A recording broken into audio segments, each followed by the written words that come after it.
Denmark کے ایک جزیرے میں جہاں کوئی ایک مسلمان بھی نہیں تھا، کالج کی 3 لڑکیوں نے ایک ساتھ اسلام قبول کر لیا اور ان کی زندگی میں کبھی کسی مسلمان سے ان کی ملاقات بھی نہیں ہوتی۔ یہ ہے یولیا اور اس کی بہن اور ایک سہیلی۔ کلمہ شہادت پڑھنے کے بعد اگلے روز جب یہ حجاب پہن کر کلاس پہنچی تو پرنسپل نے انہیں بلا کر پوچھا کہ تم کو کس نے ورغلایا ہے؟ انہوں نے کہا کہ آج تک ہماری کسی مسلمان سے 1 to 1 میٹنگ نہیں، ملاقات نہیں ہے، تو پھر تمہاری کایا کیسے پلٹی؟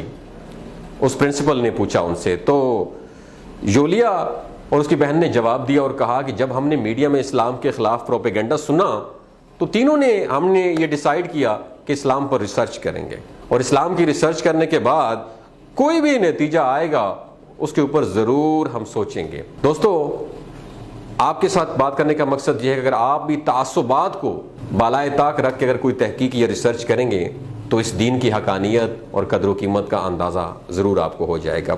اچھا، یہ سب باتیں سن کر پرنسپل صاحب خاموش ہو گئے۔ یولیا کی عمر تقریباً 20 برس ہے۔ اس کا کہنا ہے کہ میں اور میری بہن اور سہیلی نے ایک ساتھ کلمہ پڑھا اور یہ ہماری زندگی کا سب سے مبارک دن تھا۔ ہماری خوشی کا کوئی ٹھکانہ نہیں تھا۔ کلمہ پڑھ کے ہمیں روحانی طمانینت اور سکون ملا، اس سے ہم اپنے الفاظ میں بیان نہیں کر سکتے۔ اب تک کسی عالم دین تو دور کی بات، کسی عام مسلمان سے بھی ہماری 1 to 1 میٹنگ نہیں ہوئی ہے۔ سارے احکامات پر خود سے ہم نے سوشل میڈیا اور نیٹ سے معلومات حاصل کر کے اس میں ہم نے پریکٹیکل عمل کرنا شروع کر دیا۔ اسلام قبول کرنے کے بعد پھر میں نے قرآن کریم کو بھی خود پڑھنا شروع کیا۔ پھر تو میرے ذہن میں پہلے سے موجود ہر اشکال کا جواب جو ہے نا مجھے ملتا رہا۔ اب مجھے کوئی بھی ذہنی خلش ہو تو میں قرآن کریم کی طرف رجوع کر لیتی ہوں، مجھے ہر سوال کا جواب بھی مل جاتا ہے اور عجیب سعادت کا بھی مجھے احساس ہوتا ہے۔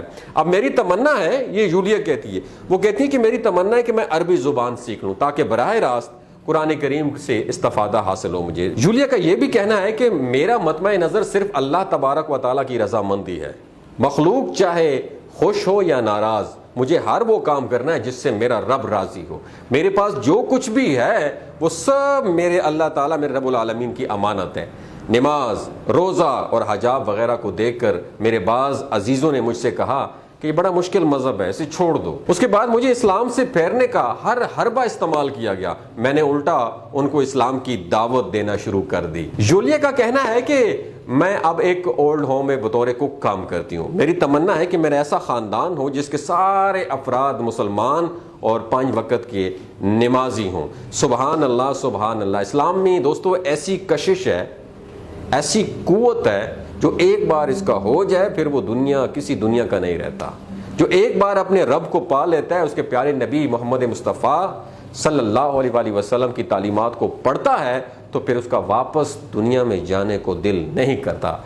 ارے مسلمانوں، تم کس خوش گمانی میں ہو؟ دنیا ساری اسلام کی طرف پلٹ کر آ رہی ہے اور ہم ہیں کہ ہم آپس میں ایک دوسرے کو فرقہ بندیوں میں ڈال کے پڑھ کے رولے ڈال کے بیٹھے ہوئے ہیں۔ ہمیں اللہ تعالیٰ سے دعا کرنی چاہیے کہ میرے پاک پروردگار، جس نے تو نے اسلام کو ہمیشہ سربلند رکھا ہے، ہمیں بھی توفیق دے کہ ہم اپنے اسلام کو دل جمی سے سمجھیں اور ایک دوسرے کے دشمن نہ بنیں۔ اگر آپ کو یہ ویڈیو اچھی لگی ہو تو ایز اے مسلمان بھائی اس ویڈیو کو دوسروں تک ضرور پہنچائیے گا، تاکہ ہم جو اس فرقہ پرستی میں پڑے ہوئے ہیں، اس لعنت سے ہم نکل کے ہم اسلام کی صحیح معنوں میں خدمت کرنے کی توفیق اللہ تعالیٰ ہمیں دے فرمائے۔ آمین، ثم آمین۔ بہت شکریہ۔